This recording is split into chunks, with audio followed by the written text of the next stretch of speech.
Friends, video ரெகுலராக கிடைக்க நம் சேனலை சப்ஸ்கிரைப் பண்ணுங்க, அடுத்து பெல் அழுத்துங்க, டிக் பண்ணி சேவ் பண்ணுங்க. தேங்க்யூ.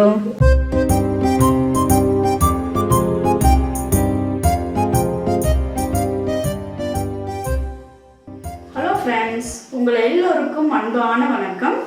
நம்ம இன்னைக்கு கார சட்னி செய்ய போகிறோங்க. இது இட்லி, தோசை, பணியாரத்துக்கெல்லாம் சூப்பராக இருக்குங்க. இது என்னோட அம்மாவோட அம்மா வெள்ளாத்து பாட்டியோட சூப்பர் ரெசிபிங்க. சின்ன வயசில் பாட்டி இதை பெரிய அம்மியில் வச்சு அப்படியே அரைச்சி சுட சுட இட்லி, தோசை கூட எல்லாம் தருவாங்க. சாப்பிட சாப்பிட அவ்வளோ டேஸ்டியாக இருக்கும்.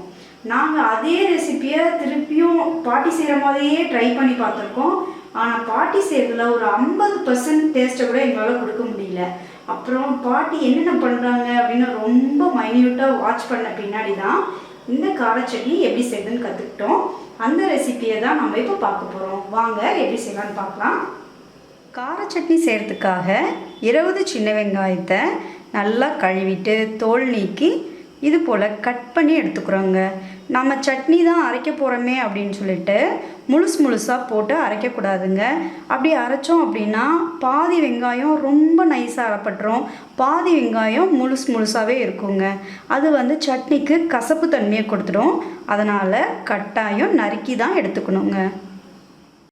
கார சட்னியை பொறுத்த வரைக்கும் வெங்காயத்தோட அளவு தாங்க அதிகமாக இருக்கணும், பூண்டோட அளவு ரொம்ப குறைச்சலாக தான் இருக்கணுங்க.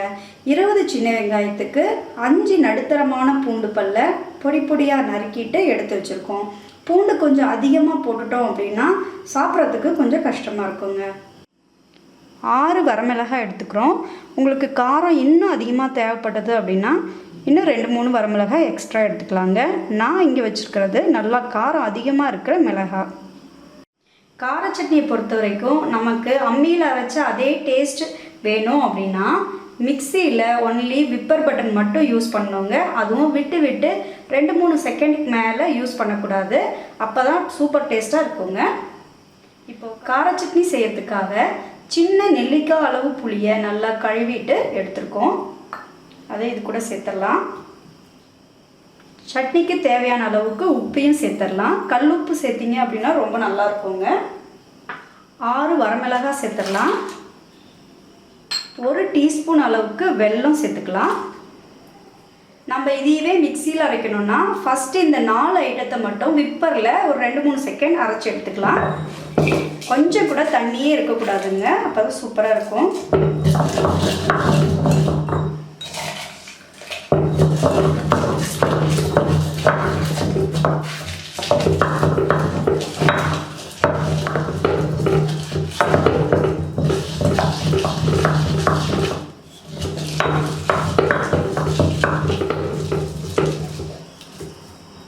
பாருங்க,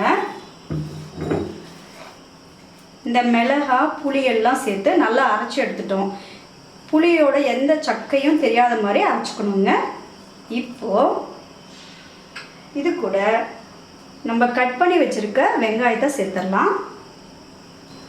கட் பண்ணி வச்சுருக்க பூண்டையும் சேர்த்துடலாம்.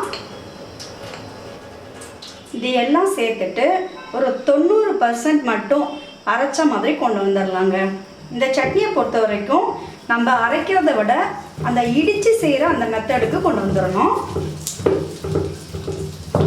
நான் உரலுங்கிறதுனால இது போல் ஆட்டி காமிக்கிறேன். அம்மி என்னோடது குட்டி அம்மிங்க, அதனால் இவ்வளோ செய்ய முடியல.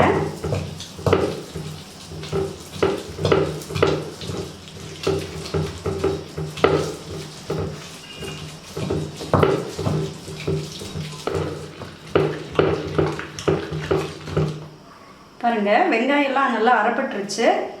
இது போல் கொஞ்சம் திப்பியாக இருக்கணுங்க. 90% மட்டும்தான் அரைப்பட்டிருக்கணும். ரொம்ப நேரம் அரைச்சிட்டோம் அப்படின்னா இந்த டோட்டல் சட்னியும் கசப்பு சுவை வந்துடுங்க. அதனால் இந்த மட்டுக்கும் தான் எடுக்கணும். இப்போ இது ஒரு கப்பில் மாற்றி எடுத்துக்கலாம். பாருங்கள், கார சட்னியை இது போல் பச்சையாக அரைச்சி எடுத்துருக்கோம். இந்த சட்னிக்கு நம்ம தாளிக்கெல்லாம் போகிறது இல்லைங்க, அப்படியே பச்சை நல்லெண்ணெயை விட்டு கலந்துக்க போகிறோம். எப்படி இட்லி பொடிக்கு நல்லெண்ணெய் கொஞ்சம் தாராளமாக விட்டு கலந்துக்குவோம் இல்லைங்களா, அது போல் கலந்துக்கணும். ஒரு 5 டேபிள் ஸ்பூன் அளவுக்கு நான் நல்லெண்ணெய் விட்டு கலந்துக்கிறேன். இந்த சட்னிக்கு கொஞ்சம் நல்லெண்ணெய் எக்ஸ்ட்ரா விட்டுட்டு கலந்துக்கிட்டால் தான் நம்மளோட வயிறும் நல்லாயிருக்கும், டேஸ்ட்டும் சூப்பராக இருக்குங்க. பாருங்கள், கார சட்னிக்கு இவ்வளோ நல்லெண்ணெய் தேவையா அப்படின்னு நம்ம யோசிக்கலாம். இந்த சட்னியை பொறுத்த வரைக்கும் நம்ம ஊறுகாய் எவ்வளோ எடுத்துப்போம், இட்லி பொடி எவ்வளோ எடுத்துப்போம், அந்த அளவுக்கு தான் இந்த சட்னியும் நம்ம யூஸ் பண்ணிக்க போகிறோங்க. அதனால் கொஞ்சம் எண்ணெய் அதிகமாக தான் விட்டுக்கணும், அப்போ தான் டேஸ்ட்டும் நல்லாயிருக்குங்க. நாம் இப்போ ரெடி பண்ணியிருக்க இந்த கார சட்னியை கூட தேங்காய் சட்னியோட இட்லி தோசைக்கு வச்சு சாப்பிடணும் அப்படின்னா இந்த சட்னி 7-8 பேருக்கு தாராளமாக வருங்க. ஃப்ரெண்ட்ஸ் பாருங்கள், நல்ல சுவையான காரசாரமான கார சட்னி ரெடி பண்ணிட்டோம். இது நல்லா கொதிக்க கொதிக்க சாஃப்டான இட்லி கூட சர்வ் பண்ணுங்கள். முருகலான தோசை, அப்புறம் ப்ளைனாக செய்கிற பணியாரம், வெங்காயம் பச்சை மிளகாயெல்லாம் போடாமல் அவசரத்துக்கு நம்ம ஒரு பணியாரம் ப்ளைனாக ஊற்றி செய்வோம் இல்லைங்களா, அது கூட இது சூப்பராக இருக்குங்க. ஃபேமிலியோட என்ஜாய் பண்ணி சாப்பிடுங்க. இந்த வீடியோ உங்களுக்கு பிடிச்சிருக்குன்னா லைக் பண்ணுங்கள், ஷேர் பண்ணுங்கள், கமெண்ட் பண்ணுங்கள். தேங்க்யூ.